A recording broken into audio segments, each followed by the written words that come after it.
Stock number 5-18J. It's a 2005 Kia Sedona, 3.5 liter twin cam V6, automatic front wheel drive.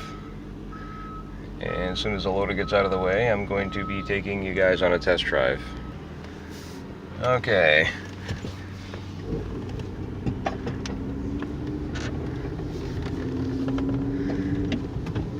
So far so good.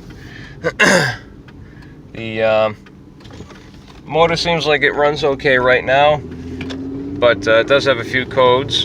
It's got a 0430 for the CAT on bank 2. It has a 320 for the ignition input speed circuit. It has a 715 for the transmission input speed circuit on sensor A, and it's got a 342 for the bank 1 cam sensor. Periodically when you go to try and start this thing, it acts almost like the timing's messed up because it doesn't want to start. It kind of locks up, almost like the trying to fire at the wrong time. But then you keep trying it, and then one of the times it'll just fire up and run fine.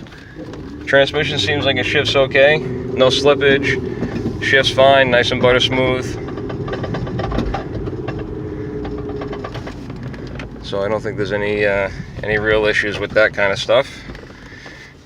I'll show you the motor in a sec. And there's the engine.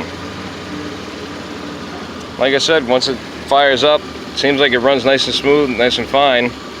No knocks, no smoke, no fluid transfers. Everything's where it was supposed to be and nicely colored. No smells or anything. It doesn't overheat. I think it's just got a couple of bad sensors in it that need to be swapped out, and I think this will be pretty good.